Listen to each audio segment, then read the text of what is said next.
नमस्कार प्रेक्षकांनो, आजच्या एपिसोडमध्ये भूमी आणि आकाश दोघेजण आता मंदिराजवळ आलेले असतात. हायवेच्या बाजूला असलेलं आई योगेश्वरीचं नावाजलेलं मंदिर. तिथे आल्यानंतर आपल्या मनातली विश तिथे मागायची किंवा आपल्याकडून एखादी चूक झाली असेल, खूप मोठा गुन्हा झाला असेल तर त्या गुन्ह्याची कबुली तिथे द्यायची. आणि प्रेक्षकांनो, तिथे आता मनापासून आई योगेश्वरीची माफी मागितल्यानंतर देवी आई आपल्याला माफ करते, निदान मनाची शांतता तरी होते. तर प्रेक्षकांनो, भूमी आणि आकाश यांना गोखले गुरुजींनी हा मार्ग सुचवलेला असतो. म्हणजे आपले इंटेन्शन वाईट नसतील, आपल्याकडून तो गुन्हा चुकून झाला असेल तर देवी आई आपली पापं नक्कीच कमी करते. पण जर एखाद्या व्यक्तीला जाणीवपूर्वक आपण त्रास दिला असेल किंवा जाणीवपूर्वक आपण मारलं असेल तर मात्र देवी आई माफ करत नाही. पण इथे आता भूमी आणि आकाश यांच्याकडून जो गुन्हा घडलेला असतो रागिणीला मारल्याचा, ते तर चुकूनच घडलेलं असतं क्षितिजाला वाचवत असताना. मग त्या गुन्ह्याची जर कबुली दिली आणि माफी मागितली तर नक्कीच देवी आपल्याला माफ करेल असं आकाश भूमीला वाटतं. आणि त्यामुळे ते दोघेजण आता मंदिराजवळ आलेले असतात. आणि आता गाडी पार्क करून दोघेजण मंदिराकडे जात असताना भूमीच्या पायामध्ये काटा टुपला जातो. आता काटा टुपल्यानंतर भूमी जोरात ओरडते. ती म्हणते की अरे आकाश, माझ्या पायामध्ये काटा टुपला. तेव्हा आकाश म्हणत असतो, भूमी 1 मिनिट थांबा. आणि तो तिच्या पायामध्ये टुपलेला काटा बाजूला काढतो. भूमी म्हणते, आकाश, हा देवी आईने दिलेला संकेत तर नाही आहे ना? म्हणजे कदाचित पुढे काहीतरी संकट येणार असेल म्हणून देवी आई म्हणत असेल की आता तिथे जाऊ नका म्हणून. असं काही नसेल ना? आकाश म्हणतो, भूमी, तू ओव्हर थिंकिंग करतेस, तू जरा जास्तच विचार करतेस. तेव्हा आता नको तो विचार करू नकोस. आपण इथे आलोय, देवी आई आहे ना आपल्याबरोबर. देवी आपल्याला नक्की माफ करेल, म्हणूनच तिने आपल्याला हा मार्ग सुचवला आहे. तेव्हा आकाश आता भूमीला म्हणतो, तसं काही होणार नाही आहे, आपण जातोय मंदिरात. तोपर्यंत प्रेक्षकांनो, इथे आता अपूर्वा आपल्या टीमबरोबर त्या ठिकाणी पोचलेली असते. ती म्हणते, कदम काय झालं? तेव्हा कदम म्हणतात की मॅडम, मगापासून आम्ही त्या चोराला इथे शोधण्याचा प्रयत्न करतोय. सगळीकडून नाकाबंदी करून सुद्धा झाली, पण तो चोर अजूनपर्यंत हाती लागत नाही आहे, तो बाहेरच पडलेला नाही आहे. तेव्हा अपूर्वा म्हणत असते, बरोबर, आता कसा बाहेर पडेल तो? पोलिसांची गाडी तिथे आहे, पोलीस पाठलाग करतायत म्हटल्यानंतर तो कुठेतरी लपूनच बसणार ना. पण आपण तो जोपर्यंत बाहेर पडत नाही तोपर्यंत आपणही हटायचं नाही. त्याला पकडल्याशिवाय आपण स्वस्थ नाही बसायचं. 11 वाजेपर्यंत त्या चोराला आपल्याला आता कोर्टामध्ये हजर करायचं आहे. 11च्या आत त्याला पकडावंच लागणार आहे, काही झालं तरीसुद्धा. त्यानंतर आधी तुम्ही एक काम करा, मेन गेटवरती जी पोलिसांची गाडी उभी आहे तिला आधी तिथून बाजूला हटवा. त्यानंतरला तुम्हीसुद्धा लपून बसा. त्या चोराला वाटलं पाहिजे की आपण निघून गेलो आहे आणि तो गुन्हेगार स्वतःहूनच बाहेर आला पाहिजे. काही करून त्याला 11 वाजेपर्यंत कोर्टात हजर करायचंच. तेव्हा प्रेक्षकांनो, इथे आता अपूर्वा लपायला आलेली असते देवी आईच्या गाभाऱ्यामध्ये. देवी आईच्या गाभाऱ्याच्या मागे जाऊन ती आता लपून बसते, जेणेकरून तिला वाटतं की गुन्हेगार जर इकडे आला तर त्याला पटकन पकडलं जाईल. त्यानंतर प्रेक्षकांनो, इथे आता जोगतीन आई आलेल्या असतात. तेव्हा भूमी म्हणते की आकाश, जोगतीन माई. तेव्हा ती आता जोगतिणीच्या पाया पडते, देवी आईच्या पाया पडते. तेव्हा जोगतीन म्हणत असते की पोरी, अगं देवी आईला सगळंच काही सांगायची गरज नसते. तुझ्या मनामध्ये जे काही आहे ना ते देवी आईपर्यंत कधीच पोचलं आहे. तुला बोलावंसुद्धा लागणार नाही, तर देवी आई तुझी इच्छा नक्की पूर्ण करतील. त्यानंतर प्रेक्षकांनो, भूमी म्हणते, आकाश, जोगतीन माई असं का म्हणाल्या की देवी आईला काही सांगायला नको म्हणून? देवी आईला सगळं काही माहिती आहे. तेव्हा आकाश म्हणतो, कसं असतं ना भूमी, म्हणजे आता देवी आईला तर सगळं माहितीच आहे ना, ऑलरेडी माहितीच आहे. तेव्हा त्यांची बोलण्याची ती एक पद्धत असते. त्यांचं म्हणणं असं आहे की प्रत्येक गोष्ट देवी आईला जाऊन सांगायलाच हवी असं काही नाही आहे. देवी आईला आधीपासूनच भक्ताच्या मनातलं काय आहे ते सगळं काही माहिती असतं. त्यानंतर प्रेक्षकांनो, कदाचित देवी आईला हेच सांगायचं असेल की जे काही बोलायचं आहे मनातल्या मनात बोला. जोरात बोलायची सांगायची गरज नाही आहे, कारण तिथे अपूर्वा बसलेली असते. त्यानंतर प्रेक्षकांनो, तरीसुद्धा आकाशला असं वाटतं की नाही, या गोष्टी सरळ सोप्या आहेत. भूमीला संशय येत असतो की आपण देवी आईला सांगितलं पाहिजे की नको.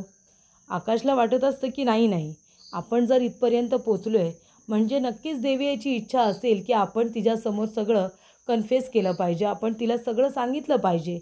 त्यामुळे इथे आकाश आणि भूमी दोघेजणं म्हणतात की इथे वाईट साईट विचार करायला नको, आपण मंदिरामध्ये जाऊया आणि देवी आईला सगळं सत्य सांगूया.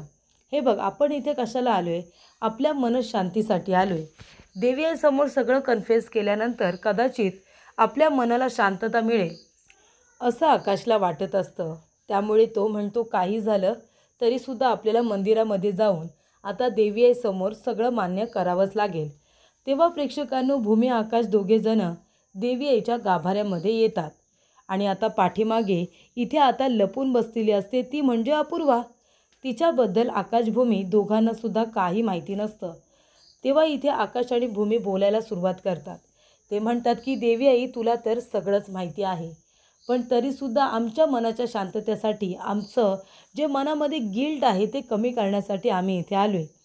देवी आई, चुकून 7 वर्षांपूर्वी आमच्या हातून एक खूप मोठा गुन्हा घडला आहे. तो गुन्हा म्हणजे आमच्या हातून रागिनी आत्यांचा खून झालेला आहे. तेव्हा प्रेक्षकांनो, इथे आता भूमी आणि आकाश म्हणत असतात आणि हा गुन्हा आम्ही मुद्दामून जाणीवपूर्वक केलेला नाही आहे, तर चुकून घडलेली घटना आहे. तर इथे 7 वर्षांपूर्वी इथे आता आकाश म्हणत असतो की देवी आई, भूमीने आता रागिनी आत्यांना पुराव्यांसकट सगळ्यांसमोर एक्सपोज केलं. त्यानंतर रागिनी आत्याने मनामध्ये भूमीबद्दल आणि माझ्याबद्दल इतका राग ठेवला की तिने आता आमच्या मुलीला वेठीस धरलं, तिला किडनॅप करून मारण्याचा प्रयत्न केला. तिला वाचवत असतानाच आमच्या हातून हा गुन्हा घडला आणि त्यामुळे रागिनी आत्यांचा जीव गेला, आमच्या हातून त्यांचा खून झाला आणि त्यासाठीच आम्ही इथे कन्फेशन द्यायला आलो आहे. पण आम्ही मुद्दामून काही केलेलं नाही आहे. तेव्हा आमचं हे रहस्यच राहू दे, ते कुणालाही कळता कामा नये. तेव्हा इथे आता पटकन बाहेर आलेली असते ती म्हणजे अपूर्वा. अपूर्वा आकाशभूमीकडे बघतच राहते. दोघेही जण अपूर्वाला बघून घाबरलेले असतात. त्यांना असं वाटतं की अपूर्वाने आमचं बोलणं ऐकलं की काय, आणि त्यामुळे आकाशभूमी दोघेही तिच्याकडे बघत राहतात. तेव्हा अपूर्वा म्हणते, तुम्ही इथे? तेव्हा आकाश म्हणतो, हो, आम्ही तर इथे देवीची ओटी भरायला आलो आहे, पूजा करायला आलो आहे. दरवर्षी दिवाळीला आम्ही येतो ना म्हणून. पण तू इथे काय करतेस? तेव्हा अपूर्वा म्हणते, मी इथे एका गुन्हेगाराला पकडायला आले आणि त्यालाच पकडण्यासाठी मी इथे लपून बसले होते. आणि ती आता कानाला बोट लावते कारण तिच्या दोन्ही कानामध्ये ब्लूटूथ असतात. तेव्हा ती म्हणते, त्याला पकडून ठेवा, मी आलेच. गुन्हेगाराला सुद्धा पकडलेलं असतं बघा. ही गाभाऱ्याच्या पाठीमागे लपून बसली, पण तिच्या माणसांनी मात्र त्या गुन्हेगाराला तिकडे पकडलं. मग ही येऊन तिचा रोल काय होता काय माहिती प्रेक्षकांना. त्यानंतर इथे आता गुन्हेगाराला पकडल्यानंतर अपूर्वा लगेचच निघून जाते. ती म्हणते, आपण नंतर बोलू, मी जरा घाईत आहे. तेव्हा भूमी म्हणते, आकाश, अरे ही इथे काय करत होती? हिने जर ऐकलं असेल तर? तेव्हा आकाश म्हणतो, नाही भूमी, तिने काही ऐकलं नसेल. तिच्या दोन्ही कानामध्ये तू बघितलं नाहीस का कॉर्ड होते आणि ते चालू होते, म्हणून तर ती काही न ऐकल्यावानीच निघून गेली ना. तेव्हा भूमी म्हणते, आकाश, तिने नाटक केलं असेल तर? म्हणजे ती आपल्या घरची सून होणार आहे, तेव्हा आधी तिला काही तमाशा नको असेल आणि म्हणून ती गप्प बसली असेल, पण नंतरला ती आपल्याला इथे जेलमध्ये टाकलं तर? आकाश म्हणतो, भूमी अगं, असं काही नाही होणार. ती किती स्ट्रिक आहे तुला माहिती आहे ना. ती अजिबात विचार करणार नाही की ती आपल्या घरातली सून होणार आहे की काय. जर तिला कळलं असतं की आपल्या हातून गुन्हा घडला आहे तर तिने आपल्याला लगेच अरेस्ट केलं असतं, तुला माहिती आहे ना. आणि बाकीच्या गोष्टी ती नंतर बोलली असती. त्यामुळे मला असं वाटतं की तू जास्त विचार करू नकोस. त्या अपूर्वाने काही ऐकलेलं नाही आहे. आणि हे बघ, आता देवी आईची इच्छा होती ती आपण पूर्ण केली आहे ना. सगळं काही आपण देवी आईवरतीच सोडूया. जे काही होईल ते सगळं चांगलं होईल असाच आपण आता विचार करूया. त्यानंतर प्रेक्षकांनो, इथे आता आकाशभूमी दोघेजण देवी आईची ओटी भरतात. भूमी म्हणते, देवी आई, आमची पूजा गोड मानून घे. त्यानंतर भूमी आणि आकाश दोघेजण घरी आलेले असतात. तेव्हा बलदेव म्हणतो, अरे आकाशभूमी, आलात तुम्ही दोघेजणं? कसं झालं दर्शन? पूजा वगैरे व्यवस्थित झाली ना? तेव्हा इथे आता आकाश म्हणत असतो, बलदेव, अरे आम्ही आत्ताच आलो आहे ना, आल्या आल्या किती प्रश्न विचारशील. तेव्हा इथे आकाश म्हणतो, भूमी, जरा पाणी प्यायला दे गं. तेव्हा भूमी पाणी प्यायला देत असते.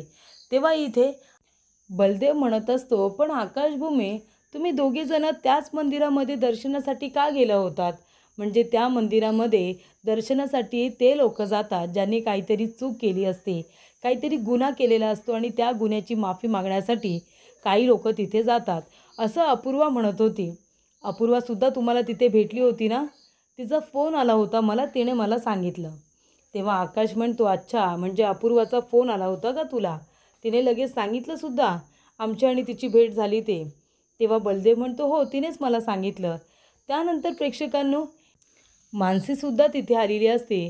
ती म्हणते, ताई कसं झालं दर्शन? तेव्हा भूमी म्हणते, हो दर्शन तर नीट झालं. तेव्हा इथे मानसी म्हणत असते, आता बलदेव दादा म्हणाला तसं ताई, अगं त्या मंदिरामध्ये जर जे लोक गुन्हेगार असतात ते जातात आपला गुन्हा कन्फेस करायला, तर तुमच्याकडून अशी काय चूक झाली म्हणून तुम्ही दोघेजणं त्या मंदिरामध्येच देवी आईची ओटी भरायला गेलात? तुम्ही कुठल्या गुन्ह्याची तिथे माफी मागितलीत? तेव्हा इथे भूमी म्हणत असते, अगं असं काय करतेस तू मानसी? गुन्ह्याची माफीच मागायला जायला हवं का? अगं आमचं बोलणं आहे ना गोखले गुरुजींच्या शिष्यांबरोबर झालं. त्यांनी आम्हाला सुचवलं की तुम्हाला जर देवी आईची ओटी भरायची असेल तर हायवेजवळच्या मंदिराच्या इथे आई योगेश्वरीचं मंदिर आहे, तिथे जाऊन तुम्ही ओटी भरा. आता तिथे आपण याआधीसुद्धा जायचोच की. दिवाळीमध्ये दरवर्षी आपण देवी आईची ओटी भरतोच. यावर्षीसुद्धा गेलो तर काय झालं? आणि गुन्हेगारांनीच गुन्हा कबूल करायला जायला हवं असं तर काही नाही आहे, बरोबर की नाही? तेव्हा इथे मानसी म्हणत असते, हो ते सुद्धा बरोबरच आहे, पण ताई तसे तुम्ही दोघं जणांना गुन्हेगारच आहात. तेव्हा भूमी म्हणते, काय? तेव्हा मानसी म्हणते, नाहीतर काय, आई किती वाईट वागल्या तुमच्या दोघांबरोबर, किती चुकीचं वागल्या, तरीसुद्धा तुम्ही नेहमी आईंच्या चुका त्यांचा गुन्हा आहे ना पाठीशी घालण्याचा प्रयत्न केला. नेहमी तुम्ही आईच्या चुकांकडे दुर्लक्ष केलं. त्यांनी तुम्हाला इतका त्रास दिला, तुम्ही सगळा त्रास सहन केलाच ना. मग यालाच काय म्हणतात माहिती आहे? एखाद्याचा अत्याचार सहन करण्याला सुद्धा गुन्हा करणंच म्हणतात. त्या अर्थाने तुम्ही गुन्हेगार आहातच ना. तेव्हा भूमी म्हणते, मानसी मी किती वेळा सांगितले तुला रागिनी आत्याचं नाव घरामध्ये काढायचं नाही म्हणून, मग का काढतेस तू? तेव्हा मानसी म्हणते, सॉरी ताई, खरंच सॉरी, चुकून बोलले मी. तेव्हा आकाश म्हणतो, बरं ठीक आहे, काही हरकत नाही, आता तो विषय नको. आता आपल्याला बलदेवच्या साखरपुड्याचा विचार करायला हवा ना. कारण का बलदेव, अरे आम्ही आणि अपूर्वाची भेट झाली ते तुला लगेच तिने फोन करून सांगितलंसुद्धा. काही 24 तास फोनवरतीच बोलत असता की काय तुम्ही? तेव्हा इथे मानसी म्हणते, आता त्यांना राहवत नसेल ना, कधी एकदा लग्न होते असं झालं असेल नाही का भाऊजी? तेव्हा प्रेक्षकांनो इथे आता भूमी म्हणते, त्यासाठीच आपल्याला एक काम करायचं आहे. तर इथे भूमीने गुरुजींना घरी बोलावून घेतलेलं असतं, त्यानंतरला अपूर्वाला सुद्धा बोलावलेलं असतं. तेव्हा इथे भूमी म्हणते, गुरुजी साखरपुड्याचा चांगला मुहूर्त काढा, या महिन्यामध्ये 8 दिवसानंतरचा असेल तरीसुद्धा चालेल. तेव्हा इथे अपूर्वा म्हणते, इतक्या लवकर साखरपुडा? थोडी घाई होते असं नाही वाटत आहे का तुम्हाला?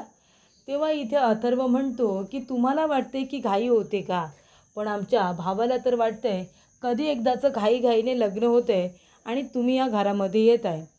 त्यानंतर गुरुजी म्हणत असतात की हे बघा, तुम्ही तर म्हणालात की 8 दिवसानंतरचा मुहूर्त हवा आहे, याच महिन्यातला किंवा पुढच्या महिन्यातला, पण या महिन्यामध्ये तर मुहूर्तच नाही आहे, कुठलाच मुहूर्त नाही आहे, चांगला इथे मुहूर्त नाही आहे. पण हां, उद्याचा दिवस मात्र चांगला आहे. उद्याच्या दिवशी जर तुम्ही साखरपुडा केला तर तो शुभ दिवस आहे, पण नंतर मग महिनाभरामध्ये चांगला मुहूर्त नाही आहे, डिरेक्टली पुढच्या महिन्यामध्ये आपल्याला मुहूर्त काढावा लागेल. तेव्हा आता तुम्ही सांगा, उद्याच्या दिवसामध्ये साखरपुडा उरकून घेतलात तरीसुद्धा चालेल. तेव्हा इकडे आता अपूर्वा म्हणत असते, काय उद्याच्या दिवशी साखरपुडा? नाही नाही, उद्या म्हणजे खूपच जास्त लवकर होते, उद्या साखरपुडा कुठे, घाई होईल ना खूप. तेव्हा इथे भूमी म्हणत असते, अपूर्वा अगं काय घाई होणार आहे, हे बघ आता तुमच्या दोघांचं एकमेकांवरती प्रेम आहे, तुम्हाला लग्न करायचं आहे, म्हणून मला असं वाटलं की साखरपुडा करूया, थोड्या दिवसानंतरच लग्न होईल आणि तू या घरामध्ये ऑफिशियली येशील, म्हणून आम्ही दादासाठी घाई करत होतो. पण दादाचं असं म्हणणं आहे की लवकर म्हणजे करायचा आहे कार्यक्रम, म्हणून तामझाम करायचा नाही आहे, सगळं साधेपणातच होईल, पाहुणेसुद्धा जास्त बाहेरचे बोलवायचे नाही आहेत, आपण घरातलेच असणार आहोत, लग्न मात्र आपण धामधूम पद्धतीने करू, पण साखरपुडा कमी माणसांच्यात करायचा आहे अशी त्याची इच्छा आहे, आमची नाही. तेव्हा इथे माझं तर म्हणणं होतं की आपण एकदम मोठा साखरपुडा करायचा, पण दादाची इच्छा आहे की कमी माणसांमध्ये साखरपुडा करायचा. तेव्हा इथे बलदेव म्हणत असतो, हो अपूर्वा माझं असंच म्हणणं आहे, कारण मला असं वाटतं की ह्या गोष्टी खूपच जास्त अशा अनमोल असतात ना, एकदम आपल्यासाठी प्रायव्हेट गोष्टी असतात. तेव्हा मला असं वाटतं की थोडक्याच माणसांमध्ये साखरपुडा व्हावा, लग्नाचं बघू नंतर. तेव्हा प्रेक्षकांनो, इथे आता अपूर्वा म्हणत असते, पण उद्याच खूप घाई होईल, माझी तर काही तयारीसुद्धा झालेली नाही आहे. तेव्हा भूमी म्हणते, काही हरकत नाही, तयारी सगळी केली जाईल आणि तसंही कमी माणसांमध्ये कार्यक्रम आहे. तर इथे बलदेवचे कपडे संध्याकाळपर्यंत येतील. तुझी साडी आणि अंगठी आपण संध्याकाळी खरेदी करू, काहीच प्रॉब्लेम नाही आहे. तेव्हा इथे मानसी म्हणते, तुम्ही एक काम करा, तयारीसुद्धा अजिबात करू नकोस. तू फक्त इकडे ये, आम्ही तुला साखरपुड्यासाठी सुद्धा तयार करू. सगळी तयारी इथेच होऊन जाईल, मग तर काही टेन्शन नाही आहे ना.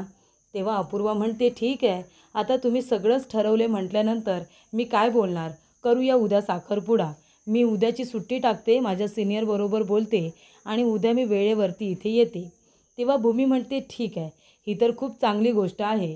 तेव्हा इथे पेढे आता आणले जातात आणि तेव्हा अपूर्वा आणि बलदेव दोघेजण एकमेकांना पेढेसुद्धा भरवतात. त्याचबरोबर प्रेक्षकांनो, इथे आता क्षितिजा म्हणत असते की अपूर्वा काकू, तू लवकरात लवकर आता आमच्या घरी ये. तेव्हा इथे आता कामावरून आलेली असते ती म्हणजे पौर्णिमा. ती आता आश्रमामधून आलेली असते. तेवढ्यातच अपूर्वा आणि बलदेव दोघेजणं बाहेर बोलत आलेले असतात. तेव्हा अपूर्वा म्हणत असते, अरे पौर्णिमा, मी आता जाते आणि तू बरोबर आलीस. तेव्हा इथे पौर्णिमा म्हणते, हो ना, पण मला कळलं तुमचा साखरपुडा आहे ना उद्या, दोघांचं सुद्धा अभिनंदन. तेव्हा अपूर्वा म्हणत असते, अगं तू आत्ताच येतेस ना आणि तुला आमच्या साखरपुड्याबद्दल कळलंसुद्धा. तेव्हा इथे पौर्णिमा म्हणते, मला भूमिताईने फोन केला होता की तुमच्या दोघांच्या साखरपुड्याचा मुहूर्त काढायचा आहे, तर लवकर यायला सांगितलं होतं, पण काम संपवताना उशीर झाला आणि यायला उशीर झाला. पण मला हे सुद्धा कळले, तिने मेसेज केला होता की उद्याची तारीख निघाली आहे म्हणून. तेव्हा तुमच्या दोघांचं अभिनंदन आणि खरंच मला खूप आनंद झाला आहे की तू आता लवकरच या घरची सून होणार आहेस. तू घरामध्ये आलीस तर नक्कीच काहीतरी अजून बदल या घरामध्ये होतील आणि मलासुद्धा छान वाटेल जर तू या घरामध्ये सून म्हणून आलीस तर. काहीतरी वेगळे पण येईल ना घराला म्हणून. बरं ठीक आहे, तुला निघायचं असेल ना, मी सुद्धा जाते. त्यानंतर इथे अपूर्वा म्हणत असते की छान आहे ना पौर्णिमा, किती दिवसांनी इतकं भरभरून बोलली. तेव्हा इथे आता बलदेव म्हणत असतो, हो ना, अगं तुझ्याजवळ ती भरभरून बोलली, नाहीतर घरामध्ये ना पूर्ण दिवस शांतच असते. पण तुला माहिती आहे का, घरामध्ये भूमी आणि मानसी तिची खूप काळजी घेतात, तिला काहीसुद्धा करू देत नाही, पण ती मात्र शांतच असते. पण आश्रमाच्या कामामध्ये तिने स्वतःला खूप जास्त बिझी करून घेतले हा. पण तुझ्याजवळ बघ ना, खूपच जास्त भरभरून बोलली ना. तेव्हा अपूर्वा म्हणते, हो ना, म्हणजे मला असं वाटतंय मी या घरामध्ये आल्यानंतर खूप चांगले चांगले बदल होणार आहेत. तेव्हा इथे बलदेव म्हणतो, हो ना, बदल तर खूपच छान घडणार आहेत या घरामध्ये. तेव्हा इथे आता अपूर्वा विचारत असते की अभिजितला जाऊन किती वर्ष झाली, 7-8 वर्ष झाली असतील का. तेव्हा बलदेव म्हणतो, हो 7-8 वर्ष झालीच असतील. तेव्हा अपूर्वा म्हणते, खूपच तरुणपणा तिला विधवपण आलं ना, खूपच वाईट झालं बिचारीच्या बाबतीत. तेव्हा इथे बलदेव म्हणतो, हो ना, खूपच जास्त वाईट झालं, पण आता ती निदान स्वतःला सावरण्याचा परिपूर्ण प्रयत्न करते. त्यानंतर प्रेक्षकांनो, पुढील भागामध्ये भूमी विचारत असते की अपूर्वा, तुझ्या घरून कुणीही आलं नाही आहे का. तेव्हा इथे बलदेव म्हणतो, नाही ना, अपूर्वाचं कोणीच नाही आहे, ती एकटीच आहे बिचारी माझ्यासारखी. तेव्हा इथे भूमी म्हणत असते, दादा, अरे काय बोलतोयस तू. अपूर्वा, आता अजिबात असं बोलायचं नाही आहे की तू एकटी आहेस म्हणून. अगं आम्ही आहोत ना तुझं कुटुंब, आम्ही सगळेजण तुझ्याबरोबर आहोत. तू आता आमच्या कुटुंबाचा एक महत्त्वाचा भाग आहेस. आम्ही सगळे तुझेच तर आहोत ना. अजिबात स्वतःला एकटं समजायचं नाही आहे, आम्ही सगळेजण तुझेच तर आहोत, असं इथे भूमी म्हणते आणि आता अपूर्वाला मिठी मारते. तेव्हा अपूर्वाला मात्र रागच येत असतो, ती तिला मिठी मारूनसुद्धा रागानेच बघत असते. तेव्हा इथे अपूर्वा आता घरी येते. एक बाई असते, वेड्यासारखी बसलेली असते. अपूर्वा म्हणते, हे बघ, हे बघ, आज साखरपुडा झाला आहे, उद्या लग्न होईल आणि एकदा का लग्न झालं की त्या संपूर्ण महाजन कुटुंबाची वरात काढेन मी, वरात, ते सुद्धा एक साथ. तर प्रेक्षकांनो, इथे अपूर्वाचा एक नवीन डाव आहे, म्हणजे तिला लग्न करून साखरपुडा करून त्या घरामध्ये जायचं आहे, पण एक चांगली सून म्हणून नाही, तर त्या घराला उद्ध्वस्त करण्यासाठी, त्या सगळ्यांना रस्त्यावरती आणण्यासाठी तिला त्या घरामध्ये जायचं आहे आणि ती कुठल्या तरी गोष्टीचा महाजनांकडून बदलासुद्धा घेते. ही बाई ज्या पद्धतीने आता इथे बसली, ती बाई आता अर्धी वेड्यासारखी तिच्याकडे बघत असते आणि ती वागत असते. पण या सगळ्यामध्ये आता भूमी आणि आकाशला अजून काय काय सोसावं लागणार आहे काय माहिती. शुभविवाह नावाला आहे. आधी रागिनी पाठ सोडत नव्हती आणि आता अपूर्वा त्यांची पाठ सोडत नाही आहे.